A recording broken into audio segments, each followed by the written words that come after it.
எல்லாருக்கும் வணக்கம். நான் Hema Subramanian. Welcome to home cooking Tamil. இன்னைக்கு நீங்கள் ஒரு அருமையான ஸ்டார்டர் ரெசிபி பார்க்க போகிறீங்க. இது ஸ்டஃப்ட் குடமிளகாய். குடமிளகாயில் அருமையான இந்த பன்னீர் ஃபில்லிங் வச்சு மேலே சீஸ்லாம் வச்சு இது நம்ம செய்ய போகிறோம்.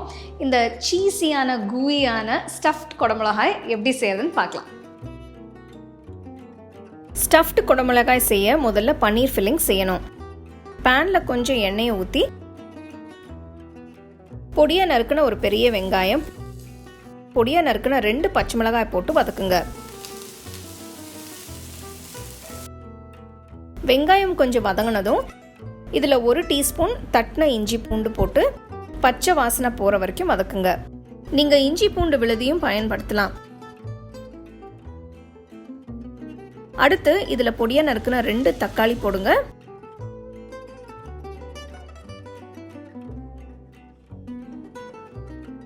தக்காளி கொஞ்சம் மசிஞ்சதும் இதில் உப்பு, கரம் மசாலா 1/2 டீஸ்பூன்,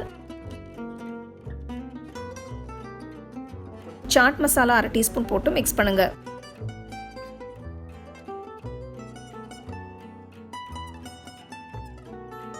அடுத்து இதில் பன்னீர் சேர்க்கலாம். நான் 200 கிராம் பன்னீரை உதுத்து விட்டு சேர்க்கிறேன்.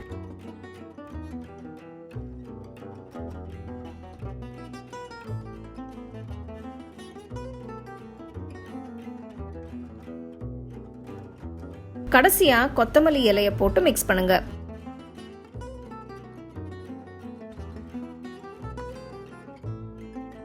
பன்னீர் ஃபில்லிங் இப்போ ரெடி. அடுப்பை ஆஃப் பண்ணிட்டு எடுத்து வச்சிருங்க. நான் 3 கலர்ல குடமிளகாய் எடுத்திருக்கேன்.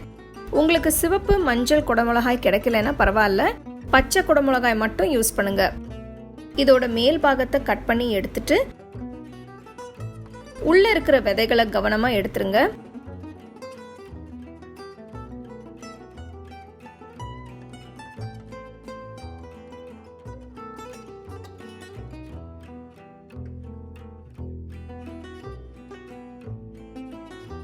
இதில் பன்னீர் ஃபில்லிங்கை போடுங்க.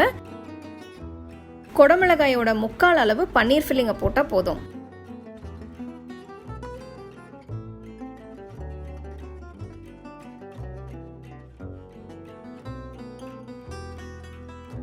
அடுத்து மேலே துருவன மோzzarella சீஸ் போடுங்க.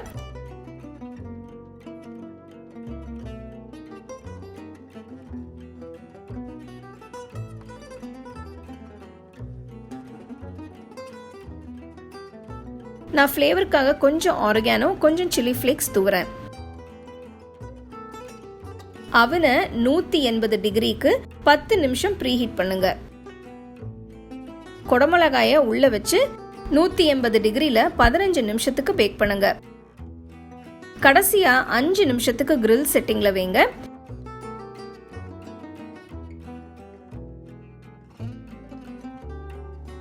பாருங்க, சீஸ் உருகி கொஞ்சம் ப்ரௌன் கலர்ல இருக்கு. நல்ல கூயியான ஸ்டஃப்ட் குடமிளகாய் இப்போ ரெடி. சுட சாப்பிடுங்க. சுவையான பன்னீர் ஸ்டஃப்ட் குடமிளகாய் எப்படி செய்யுதுன்னு பார்த்தீங்க. ஸோ இந்த ரெசிபியில் நீங்கள் ப்ராசஸ் சீஸ், மோzzarella சீஸ் இல்லைனா செடர் சீஸ் யூஸ் பண்ணலாம். இது நல்ல சூடாக செஞ்சு சர்வ் பண்ணிங்கன்னா ரொம்ப அருமையாக இருக்கும். இது ஒரு அருமையான ஸ்டார்டர் ரெசிபி. ஸோ கண்டிப்பாக அதை நீங்கள் ட்ரை பண்ணி ரசித்து சாப்பிடுங்க.